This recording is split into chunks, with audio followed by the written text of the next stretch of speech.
Hello, everyone, and welcome. You're watching Eagle News America. I'm Philip Toledo coming to you from Atlanta, Georgia. It's Thursday evening here, the 15th day of July, 2021, and tonight we have updates from our correspondents across the country. Joining us live this evening, May Ann Manzano-Guerzon in Sicklerville, New Jersey. New Jersey to invest over $200 million in housing affordability programs. Joanne Soriano in New York, New York. More than 4,000 jobs will be made available for at-risk New York City youth. And Anna Cui in Las Vegas, Nevada. Nevada ranks number 4 in nation for rising COVID-19 cases per capita. Fanny Valadez in Edinburgh reports about Texas Governor Greg Abbott hosting a border security roundtable with sheriffs at the state capitol. Then in Mississippi, Samantha Ilagan reports about Biloxi legalizing the use of golf carts and low-speed vehicles on city streets. For EBC Travel, Ace Ramirez will take us to Akaka Falls in Honolulu, Hawaii. And for EBC Food, Aika Era shares with us her recipe for peanut butter oat bars. Plus, for tonight's virtual roundtable, let's talk about the gift of giving for National Give Something Away Day. Our coverage. The death toll in South Africa's unrest rises to 117 as the country calls up its army reserves in a bid to quell looting that has stoked fears of shortages and dealt a crippling economic blow. South African President Cyril Ramaphosa says what's happening there is rarely seen in the country's history of democracy.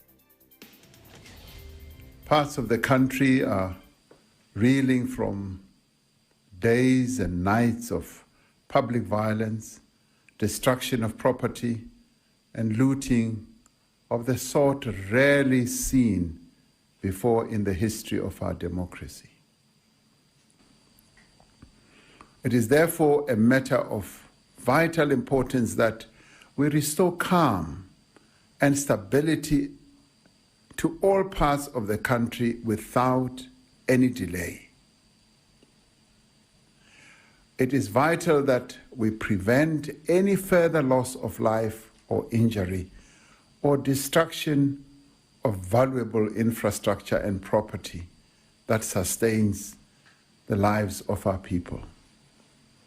Security forces have today authorized the deployment of the Defense Force personnel in support of the operations of the South African Police Service.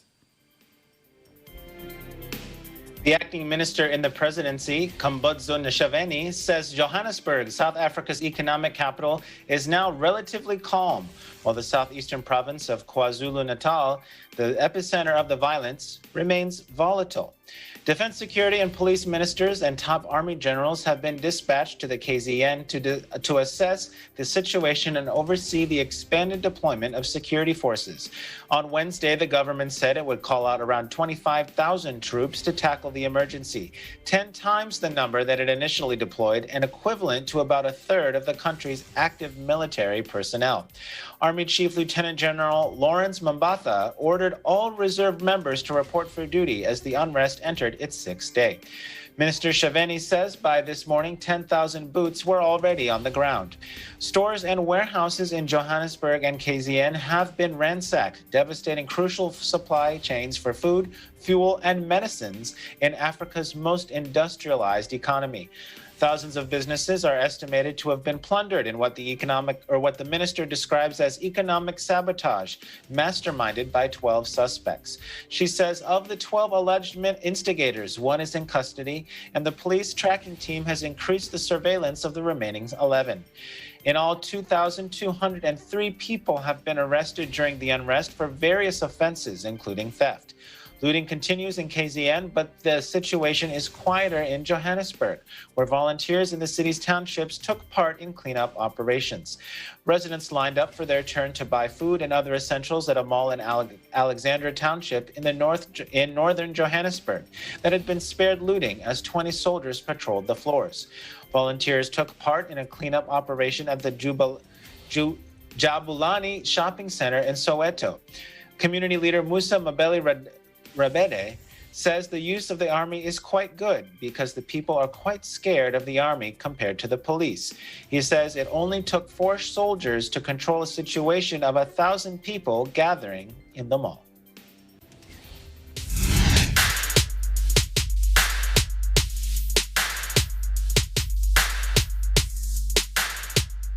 Wildfires burn across more than 1 million acres of the western United States and Canada as scorching temperatures hold their grip on areas reeling from a brutal weekend heat wave.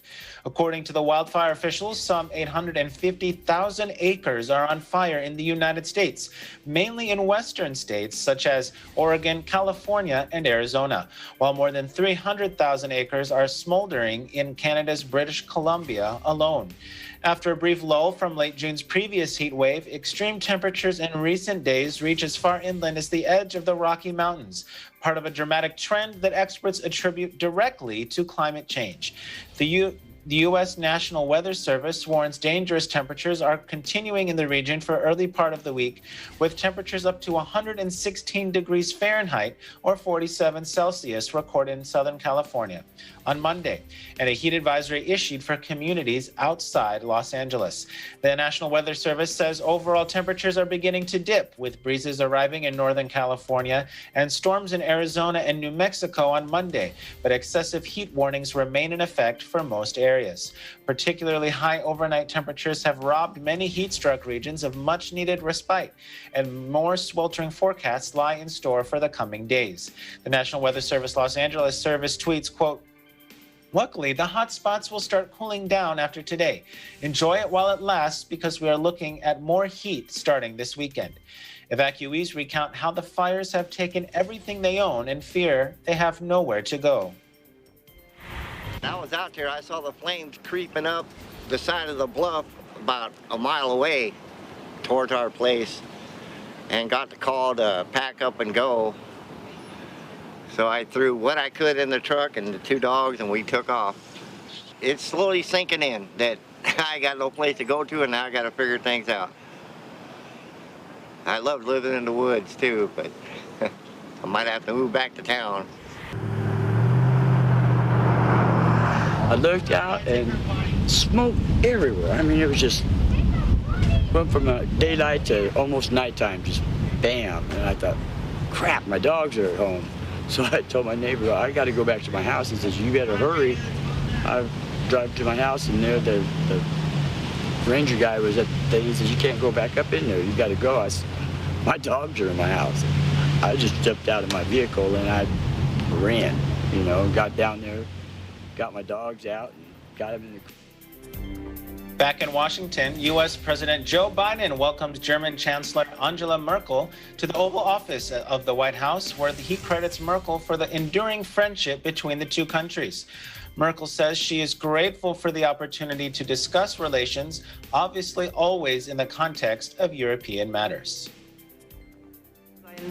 And one of the things that I want to talk about is the enduring friendship that the Chancellor has been so responsible for nailing down and making sure it continues. And we're ready to dive in. The cooperation between the United States and Germany has been strong, and we hope to continue that, and I'm confident we will. House in her diplomatic swan song Thursday, underlining how important the veteran German leader has been to the transatlantic relationship, but also highlighting the unanswered questions she leaves behind. A senior Biden administration official says starting with a breakfast at Vice President Kamala Harris's residence before switching to the White House for one-on-one talks with Biden, and then an early dinner, the day was designed to convey gratitude. The German leader, who says she was shocked by deadly flooding back home, is the first European leader invited by Biden to Washington, as well as the first foreign leader to be hosted by Harris at her residence. In other news, Washington announces that thousands of interpreters who aided U.S. and NATO forces in Afghanistan will be evacuated beginning in late July as Taliban insurgents captured a strategic crossing on the Pakistan border from government forces. In what the White House dubs Operation Allies Refuge, the interpreters and their families are likely to be taken first to U.S. overseas military bases or possibly third countries before resettlement in the United States or elsewhere. Many fear retaliation by the Taliban, who are seeking to regain control of the government of Kabul after the departure of U.S. troops before the end of August. There are an estimated 18,000 people, interpreters, translators, and others who worked with U.S. forces who would qualify for evacuation. With their families, it could potentially take the total number of evacuees to 80,000 or more. White House Press Secretary Jen Psaki says the goal is to get those already being processed under the State Department's Special Immigrant Visa Program, only a portion of the 18,000, out by the August 31 deadline for the U.S. withdrawal. This works. Once individuals are approved through the security vetting process, which their paperwork conclusion does not conclude it, there's another vetting process they would conclude, they may be eligible under a humanitarian parole. Under that parole, a large portion of that group could be relocated directly to a military base in the United States where they would receive medical checkups. Those who have not yet completed their background checks would first be relocated from Afghanistan to either a U.S. military base overseas or to third countries. Psaki says these are courageous individuals and that the country wants to make sure the value of the role they played is recognized. At the Pentagon, spokesman John Kirby says they were working intensely on where the translators would be sent, but he would not identify any possibilities. He says all options are being looked at. Now for tonight's COVID-19 related news, in a joint CDC and FDA statement, the country's health officials say Americans who have been fully vaccinated do not need a booster shot at this time. The statement further says FDA, CDC, and NIH are engaged in a science-based, rigorous process to consider whether or when a booster might be necessary. The process takes into account laboratory data, clinical trial data, and cohort data, which can include data from specific pharmaceutical companies, but does not rely exclusively on those data points. The FDA, CDC, and NIH continue to review any new data as it becomes available and will keep the public informed. The statement says these agencies are prepared for booster doses if and when the science demonstrates they are needed. In the nation's capital, Mayor Bowser announces the second round of winners from the Take the Shot DC giveaway. All DC residents who are 18 and older and who received their first or only shot of the COVID-19 vaccine at the RISE Demonstration Center at St. Elizabeth's Anacostia High School or Ron Brown High School on or after June 19 were eligible to enter the Take the Shot DC giveaway. Residents who are not yet vaccinated and want to enter the Take the Shot DC giveaway are reminded that they can enter through Saturday, July 17. Each week for 4 consecutive weeks, winners are being drawn to receive a new car, one winner each week, $10,000 for groceries to cover approximately a year of free groceries with 2 winners each week, and multiple winners each week will win a year of free Metro bus and train. 2 additional rounds of winners will be drawn on the following dates, July 20 and 27. Currently, all DC residents 12 and older who get their first or only COVID-19 vaccine dose at the 3 select sites are eligible to receive a $51 Visa gift card. While anyone can get vaccinated at the district vaccination sites, the gift cards are only available to district residents who can show proof of residency. DC Mayor also announces that individuals who help unvaccinated friends, family, and neighbors make a plan to get vaccinated and accompany them to the vaccination site can also receive a $51 Visa gift card. Now for tonight's COVID-19 numbers update, according to the Coronavirus Resource Center of Johns Hopkins University and Medicine.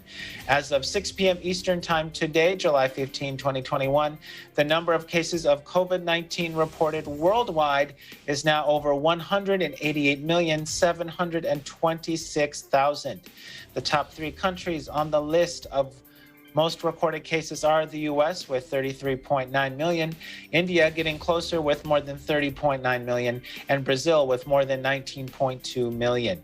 The virus has now claimed more than 4,600,000 or 62,000 lives worldwide. The countries with the three most number of COVID-19 related deaths are the U.S. with over 608,000, Brazil with over 537,000, and India with over 411,000. To date, the total vaccine doses administered around the world are now sitting at 3,529,884,856. Up next, we'll have reports from New Jersey and New York. Eagle News America will be right back.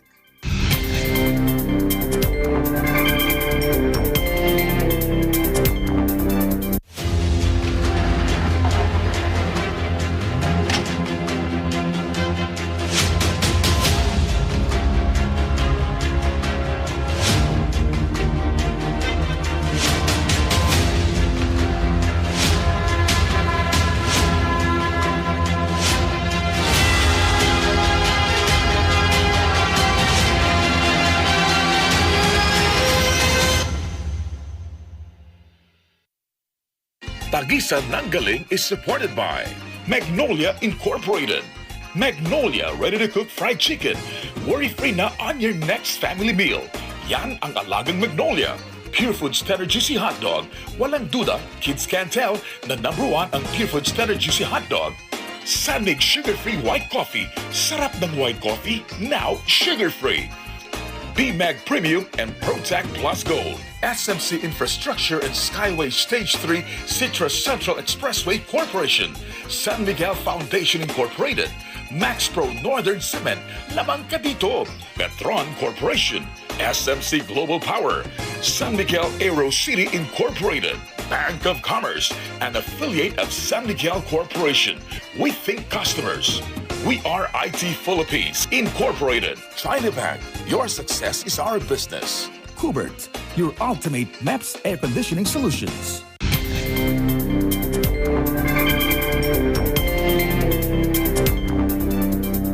Welcome back. You're watching Eagle News America. I'm Philip Toledo in Atlanta. New Jersey announces it will invest over $200 million in housing affordability programs in support of its goal to build a stronger and fairer state. To tell us more about this strategy, EBC's Mayan Manzano Guerzon is with us this evening. Hi, Mayan. Hi, Philip. Thank you. New Jersey administration invest over $200 million to implement comprehensive housing affordability strategy. Over $2 billion in federal funds will also support housing and assistance programs. Governor Phil Murphy and Lieutenant Governor Sheila Oliver believe that expanding access to safe and affordable housing is a critical part of building a stronger and fairer New Jersey that works for everyone. The fiscal year 2022 budget and other actions taken by the governor commit to over $200 million in new and expanded state investments that will supply the comprehensive housing affordability strategy. State funds will allow for financing and construction of hundreds of new affordable housing units, provide housing assistance for low-income New Jerseyans, continue our progress toward ending homelessness, expand mortgage and down payment assistance for low-income families and essential workers, and help speed approval of new affordable housing units. In addition to the over $200 million in state funds, over $2 billion in federal funds are being dedicated to assist with New Jersey's housing recovery. Federal funding has been allocated to helping homeowners avoid foreclosure, providing emergency rental assistance and homelessness prevention, and assisting with utility arrearages. And Philip, for New Jersey's latest COVID-19 numbers, the Department of Health has reported another 441 new positive cases today, bringing our statewide total to 896,566. Sadly, we are also reporting 2 new confirmed deaths, pushing the total to 23,813 COVID fatalities. And to know the progress of latest New Jersey vaccination, visit covid19.nj.gov/vaccine. And for a quick weather update, it's currently clear here in New Jersey, Philip. It's 79 degrees Fahrenheit or 26 degrees Celsius. In Sicklerville, New Jersey, Mayan Manzano Guerzon, Eagle News. We live in interesting times. Back to you, Philip. Thanks, Mayan. It sounds like a nice, pleasant weather evening there. Can you tell us a little bit about the breakdown of that $200 million housing investment? Sure, Philip. So the breakdown is as follows. Affordable Housing Trust Fund production received $60 million. State Rental Assistance Program, $43.5 million. Lead Safe Homes, $10 million. Permit Process Modernization, $5 million. Office of Homelessness Prevention, $3.2 million. Newark Homeless Housing Program, $3 million. State Rental Assistance Pilot for Expecting Mothers, $2 million. Hudson County Housing First Pilot Program, $1 million. Gap Financing, $22 million. Down Payment Assistance, $20 million. Special Needs Housing Trust Fund, $20 million. Risk Share Program, $10 million. Foreclosure Mediation Assistance Program got $1 million with a total of $200,750. Philip. Thanks for that. And, those are a lot of programs. Why is this funding for housing affordability so helpful for New Jerseyans? Right, so Philip, this funding, $200 million investment on housing affordability per state officials is truly important and helpful for New Jerseyans, especially this time as rent and home prices, Philip, are skyrocketing in the state. Maybe it's true also for the entire nation as one of the many impacts of the pandemic. So this investment will provide resources for quality and affordable housing, which will secure a way of living, through home ownership, especially even those with low income or low income families. Philip. Well, thank you, Mayan, for joining us this evening. You take care. Thank you, Philip. You too. Governor Andrew Cuomo guarantees there will be over 4,000 jobs available for at-risk youth in New York City. To tell us more, Bureau Chief Joanne Soriano joins us live tonight. Joanne, thanks for joining us. Thank you, Philip. At the first in a series of gun violence prevention community meetings in Brooklyn, New York, Governor Cuomo announced more than 4,000 jobs will be available for at-risk youth in emerging gun violence hotspots in New York City. The state will provide funding to create 2,000 summer jobs for youth aged 15 to 24 to keep them employed until the start of school this year. And the state is also partnering with the Consortium for Worker Education to provide long-term jobs for 2,400 young people who are out of school and live in neighborhoods most impacted by gun violence. Brooklyn Borough President Eric Adams said, if you want to prevent a child from picking up a gun, give them a hammer, a spatula, a stethoscope. Providing employment opportunities is one of the best long-term strategies for upholding public safety. And he said, by focusing on youth in gun violence hotspots, we can turn the tide of bloodshed in our Black and Brown communities. So the Consortium for Worker Education will provide new job training stipends, credentialing, and placement in long-term jobs. Priority for these CWE programs will be given to those ages 18 to 24 who reside in areas most impacted by high levels of gun violence and are unemployed, underemployed, and out of school. The program is designed to engage at-risk youth with opportunities that will realize their potential and cultivate their skills in high-demand, good-paying jobs. Participants can explore jobs, careers, and trades in the following areas: truck, bus, and automobile mechanical repair and maintenance, commercial driver's licenses, construction management, culinary baking and food service, healthcare, building trades apprenticeships, IT software and support, cybersecurity, building services, and hospitality and tourism. On July 6th, Governor Cuomo declared the first in the nation gun violence disaster emergency as part of a new comprehensive strategy to build a safer New York. This strategy treats gun violence as a public health crisis and allows the state to expedite money and resources to communities so they can begin targeting gun violence immediately. In New York, Joanne Soriano, Eagle News. We live in interesting times. Back to you, Philip. Thanks, Joanne. Now, what are your thoughts on this program to bring jobs to at-risk youth? I think it's very important. Governor Cuomo said right now we have more people dying of gun violence and COVID. So this program will help to keep young adults engaged and off of the streets. It'll help stimulate the economy and add new workers and new skills to the workforce. But at the same time, this program is not just creating new jobs and opportunities. It's also focusing on engaging the youth in community activities. They're hiring new workers at existing community intervention programs and increasing staff at Brookdale hospitals so that they can receive 24/7 coverage. And they're expanding community services and assistance for mental health support, substance abuse treatment, and family crisis intervention. So in addition to just employment, it's helping fix the violence problem from all different angles. Thanks, Joanne. Yeah, that's definitely an important, it's definitely important to make sure that, we're not focusing just on one angle, like you said, or one area for improvement. If someone, if there are interested youth that are out there, how can they find out more or apply to these jobs and opportunities? Oh, good question. So for youth who would like to learn more about the CWE jobs or from the consortium, they should go to the New York Department of Labor website at dol.ny.gov. But to go to the specific email address, it's a little specific web address. It's a little bit longer. It's dol.ny.gov/gun-violence-prevention-initiative. So that way they don't have to keep clicking on the links. But it's important to note that youth enrolled in college or university are not eligible for this program.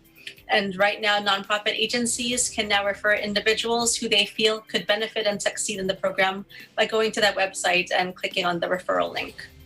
In East Brooklyn, they are establishing summer youth programs, including 100 dedicated events at Shirley Chisholm State Park. So youth can go there as well. Yeah, so that's good. There's a lot of different ways, for them to reach out. Now, before I let you go, I understand that New York City recently held a ticker tape parade to celebrate the heroes who helped bring the city out of the pandemic. Oh, can you give us an update on what the current situation is like? Oh, definitely. I would say more and more people are outside gathering. Streets and sidewalks are getting crowded. Restaurants, especially because of the weather, the outdoor dining is very, very popular. Tourists are returning, which is, it's great for the economy. But I kind of miss when we were a little more quiet. But it's just showing that life is it's returning back to normal here. Our positivity rate increased a little bit. So right now we're at 1.17% positivity rate with 956 new cases across the states. But these new numbers are driven mostly by New York City and Long Island. And everyone is still being encouraged to get vaccinated if they have not already gotten the vaccine. And the vaccination numbers for New Yorkers age 18 and older with one vaccine dose is 70.7%. And percentage of New Yorkers 18 and older who have completed the vaccine series is 65.4%. Excellent. Those are very high numbers. So that's a good thing to hear, Joanne. Well, thank you so much for joining us this evening. Make sure that you take care. Thank you, Philip. Now, still to come, we'll have an update from Nevada, Texas, and Mississippi. Eagle News America will be right back. Stay with us.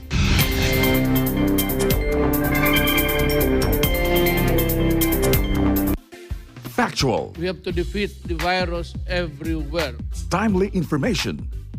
Balanced, not only in the country, but also abroad. I'm certain of one thing. Interviews that people need to know.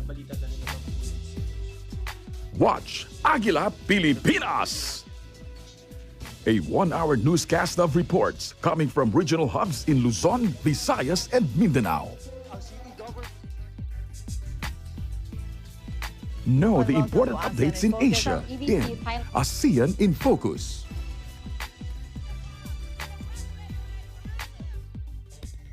Track the latest stories in the provinces in Aguila Provincia. Tune into Mata ng Agila, the evening primetime news program of Net25. Balanced and objective, Mata ng Agila covers national and international issues, tackles news on business, health, science, and technology, entertainment, sports and human interest features, and current events. And Eagle News International delivers the latest global reports, impartial, accessible, and up-to-date. It brings to fore EBC's rich international scope and access to valuable information streams. Well, thank you to our health outdoor. Catch these programs on Net25. You can also watch our news programs through eaglenews.ph and Eagle News Facebook page and YouTube channel.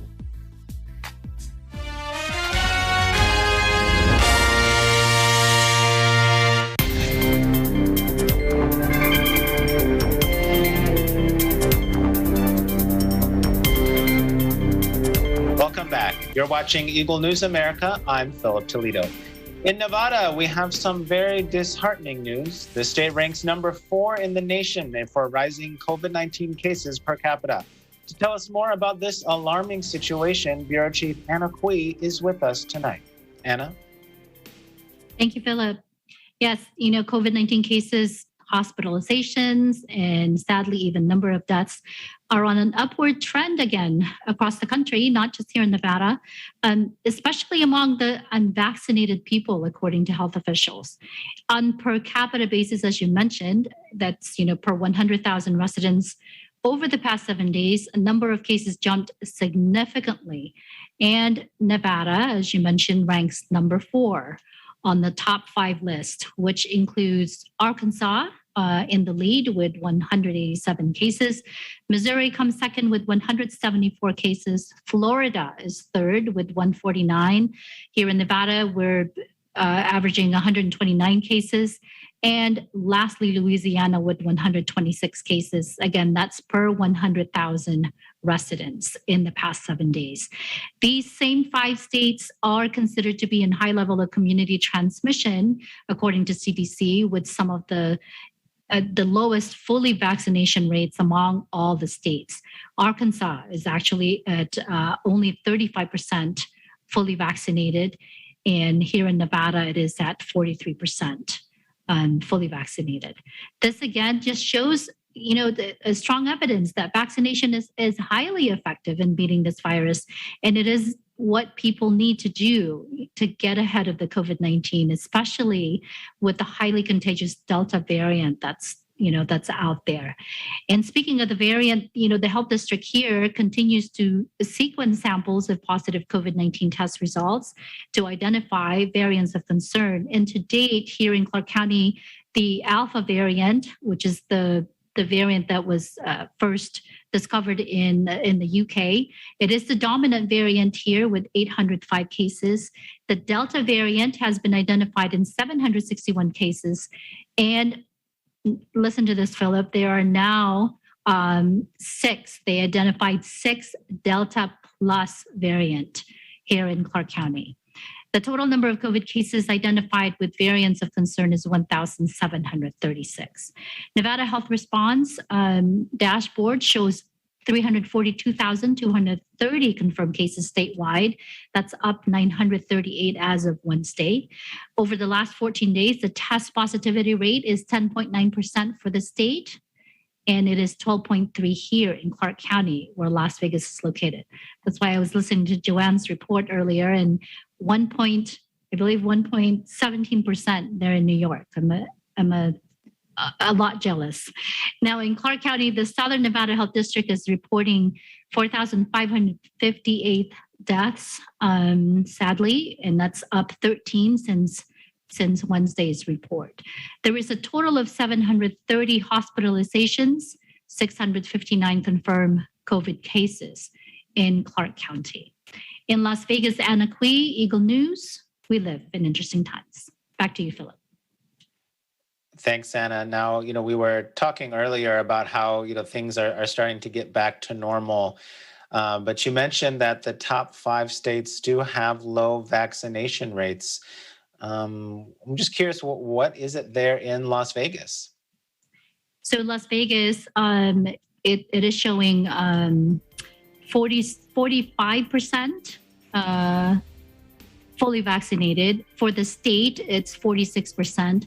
Earlier, I mentioned 43% because that's what the CDC is showing. There seemed to be like a lag in the reporting, as we previously heard. That's why they show it a little bit lower. So That's where we are. We're inching up there, Philip. Vaccination remains the biggest concern for health officials here. And, as we know, not only in Nevada, but across the U.S., because it seems that we have plateaued in the vaccination efforts. And even with the incentives, a lot of states are giving out cash prizes, right? And other incentives. And we just can't seem to push that number. As a matter of fact, today, because every Thursday until August 26th, Governor Sisolak, the Nevada governor, announces the winners of those raffles. Today, he announced it at 6 o'clock. So I guess this is breaking news, although I don't have the names. But he announced 4 winners, students, won $20,000, one $50,000 tuition, winner. And then he announced one $50,000 cash prize winner. This person was from, I believe, Reno.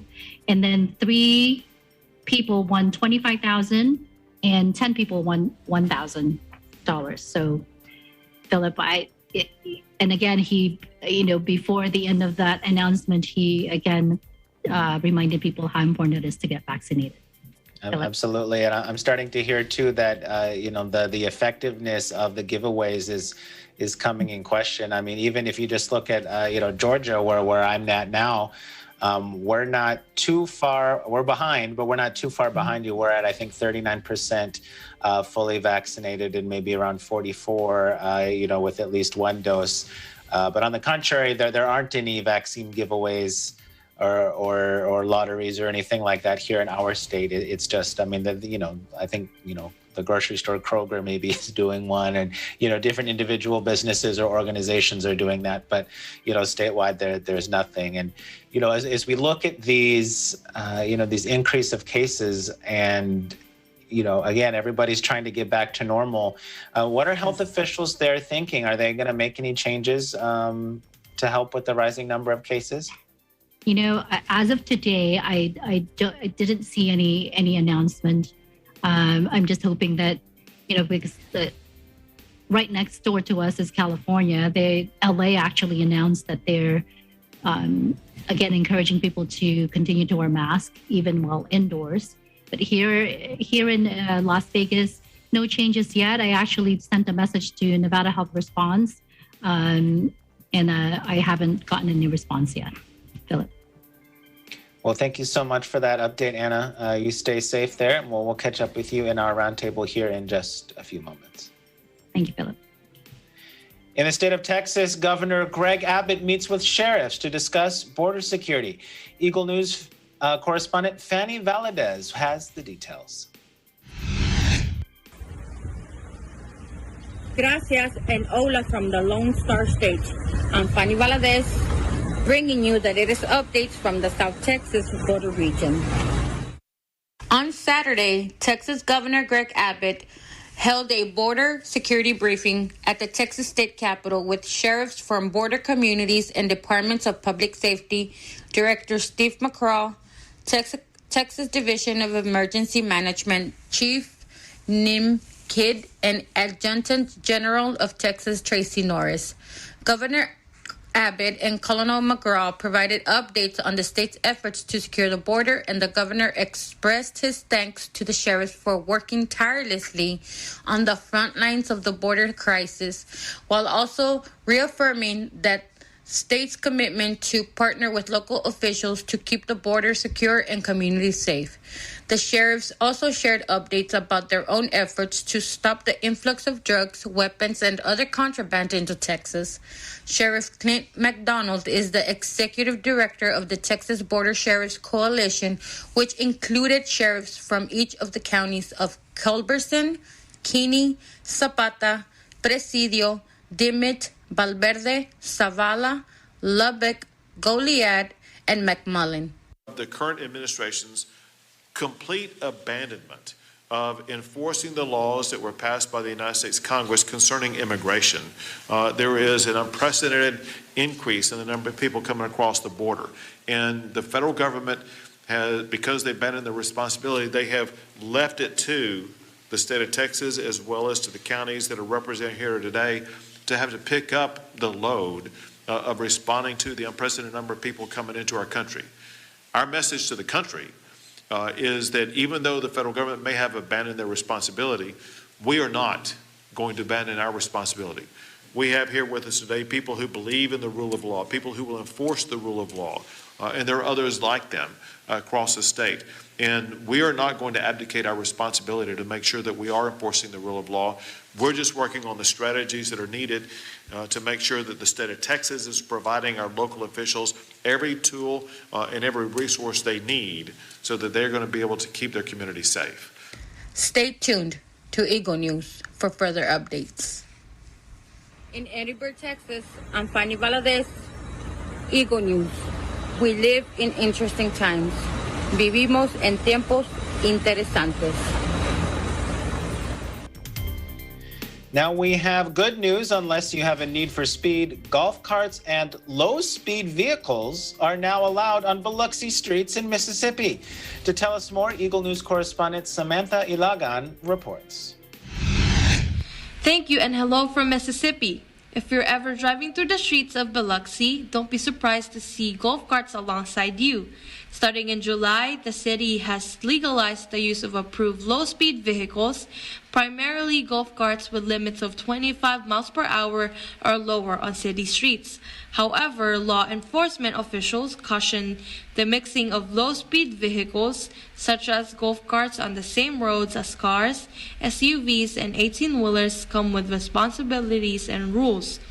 Before golf carts can be used legally, they must be inspected by the police department and meet safety requirements and undergo an on-site inspection. After passing the inspection, the applicant must pay a $75 fee at the police department before the annual registration sticker is installed.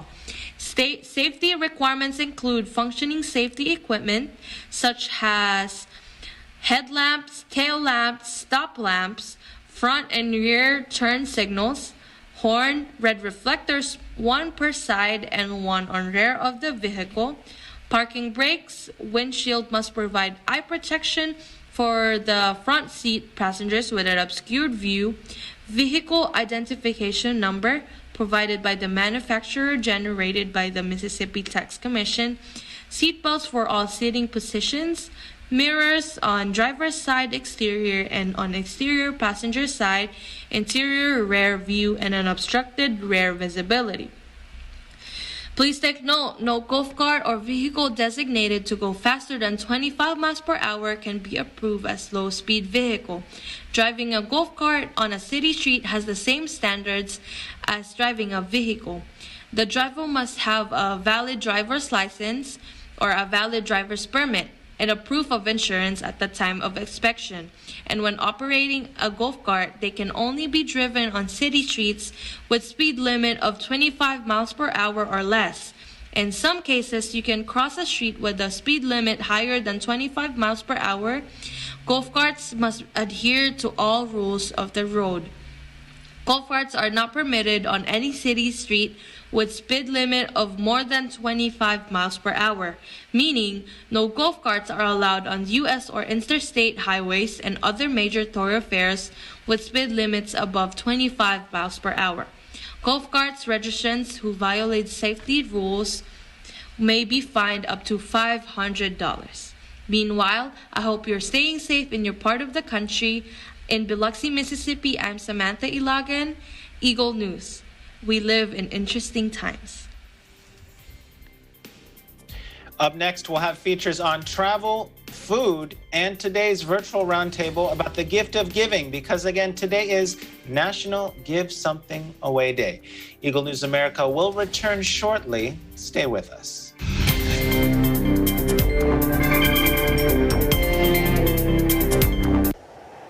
Innovation, digital disruption, globalization. Startups, micro, small, and medium enterprises, as well as large corporations, all face interesting challenges in the market today. Peek into the world of exciting opportunities and partnerships to drive growth with the latest business news and information. We are open for business. your weekly dose of entrepreneurial inspiration to update you on the latest developments in the world of business. Get up close and personal with CEOs and thought leaders to help you discover valuable insights, sharpen your instincts for smart decision making with the latest markets and economic trends, disruptive ideas, global innovation, social entrepreneurship, and other leading-edge business ideas. Join the conversations to create a more vibrant environment for entrepreneurship. Catch Open for Business, from vision to action.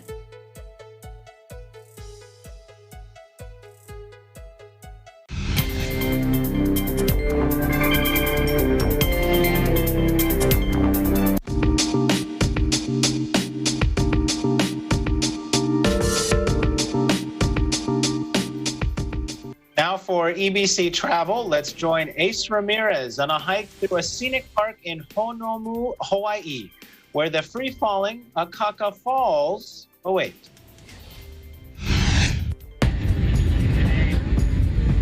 We flew to the big island of Hawaii and visited some cool spots. Check this out.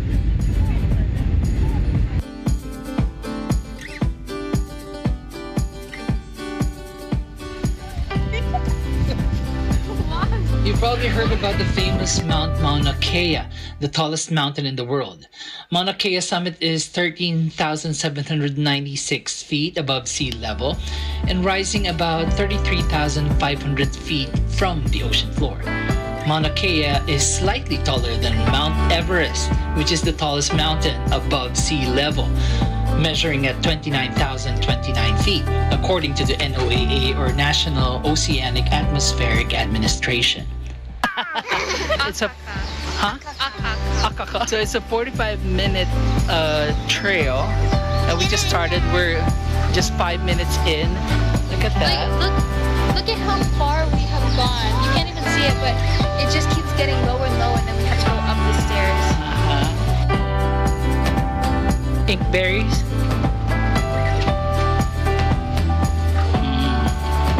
So if you step on them, you can see that they're kind of like ink.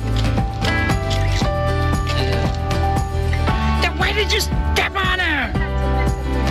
Water from the rainfall on the upper slopes of Mauna Kea runs down to the Hamakua coast, creating streams that cut through ash and basalt. One of these streams is called the Kolikole Stream, winding its way to the ocean. Sometimes the basalt does not erode easily, creating a huge sort of a puddle that would need to find an outlet, taking a steep drop. Thus, waterfalls are formed. The Akaka Falls is the highest waterfall along the Kolikole Stream. The Kahuna Falls is a tributary stream that enters the Kolikole Stream as well.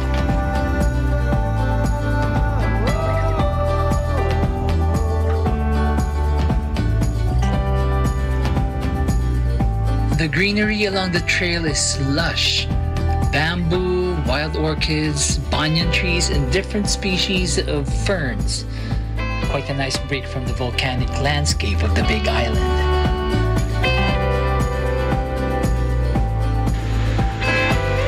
There you have it, the 442-foot mesmerizing Akaka Falls.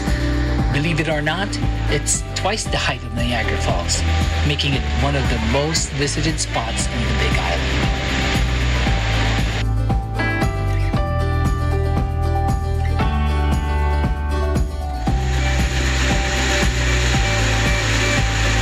From the Big Island in Hawaii, Ace and Kathy Ramirez, we live in interesting times.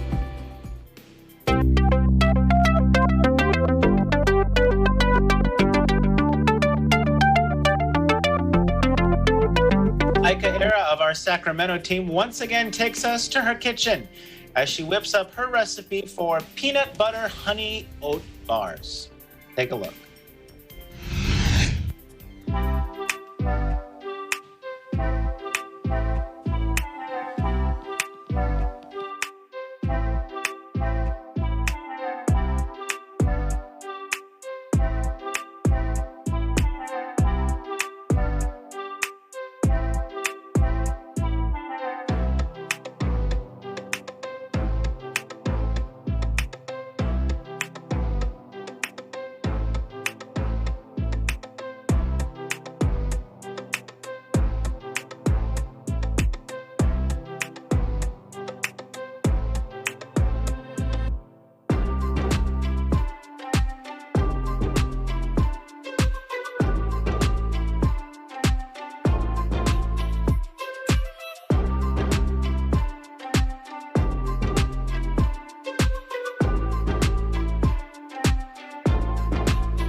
July 15 is National Give Something Away Day. And so for our virtual roundtable tonight, we're going to talk a little bit about the gift of giving. Now, things we can give, just to give you some ideas, it might be a tangible gift like a toy car for my 3-year-old. Might be a smile for someone that you see on the way to wherever you're going. Maybe it's pre-loved items. Maybe it's love itself. It could be your time. It could be food. Or it could be something else. So let's talk with our EBC family tonight about what are some of our giving stories. Joanne, why don't we start with you? What is a good, or what can you tell us about giving? Sure. I'm actually part of a Facebook group. It's called the Buy Nothing group. I joined last year and I'm currently obsessed with it. I did give something away today though. I gave away a purse. But in this group, it's a Facebook group and it's your own neighborhood. So it's a way to give things to your neighbors and receive things. You cannot buy or sell anything. So it's something that you maybe outgrew or food that you tasted and didn't like. So people are even giving away food on here. A lot of them are parents giving away things that their kids have outgrown. But you can ask for things that you need as well as give away things that you don't need anymore. So in this year, I've given away a keyboard, but I've also gotten a keyboard. I've given away hand weights, makeup, a purse, sun hats, foam roller, sandals, other shoes, hot chocolate. I've given away many things, but I've also gotten a lot of things from my neighbors as well. And I've gotten to meet them, even briefly. And it was a nice way to spend the pandemic. Absolutely. That does sound very intriguing. I'm going to have to look for that after we. It's a movement, and it's getting a lot of publicity now. In this year, since I joined, when I first joined, there was only 3,000 people, and now my group, just my neighborhood, has grown to 6,000 people in our group, and we're actually one of the larger ones here in New York. I was going to say that's a lot of people in one neighborhood. What would you say is the most interesting thing that you've seen being given away in that group? Recently, there was a hoverboard. They've been bicycles, like some really cool, and actually some very expensive things like Coach purses, and just some people are giving away almost their entire apartments because they're moving. So you never know. You can redecorate your whole home just by being in this group. I'm going to keep that in mind as my wife and I talk about. Sign up right after this. Right, exactly. Anna, how about you? Do you have a giving story that you can share with us? Nothing like Joanne's. I'm going to have to check out that Facebook group as well. I haven't been in Facebook in a little bit, so I'm curious now how many of those that I can find here in my neighborhood. But I didn't know it was National Giving Day today. But luckily I did give food to one of my clinics. I on Thursdays I go visit one of my clinics, and I usually bring them. It's the ube pandesal. It's become a tradition now. So every time I go there, I bring them the ube cream cheese filled pandesal, which they just love, and they look forward to it once a week when they go there. So it always feels good, to just share food or anything. Philip.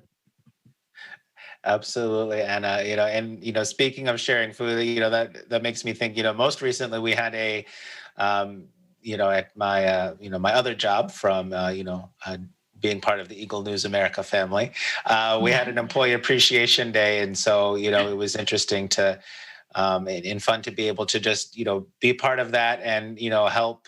Not that necessarily I bought the food and gave it away myself, but just to assist with handing out food and just thanking everybody for the hard work, because I think no matter what your job was during the pandemic, and foreshadowing, right? Who we're thanking at the end of the show here. But, no matter what you did, I mean, I think everybody has faced a lot of challenges. And so, a lot of, what people need right now is just, the time and attention and that, that care and concern. And so that's something that's really easy to give away. Joanne, maybe conversely, is there something that, outside of the Facebook group that you mentioned, is there anything, memorable in the few minutes that we have left here that maybe someone gave you, that maybe you hope to pay it forward in some way in the future? Sorry, it still goes back to the Facebook group because we still we also lend things to people. It's like if you don't want to let something go, I've lent a lot of things there too, like painting supplies to people, to like someone who needed it for like an art class. It's just like the giving economy, free giving economy actually. But I do feel for like the homeless people that are on the streets. So whenever I do pass by someone, I try to like give them like a power bar or something, whatever I might have like food wise in my purse. Yeah, absolutely. Anna, what about you? Is there anything that someone has given away to you that has been really beneficial?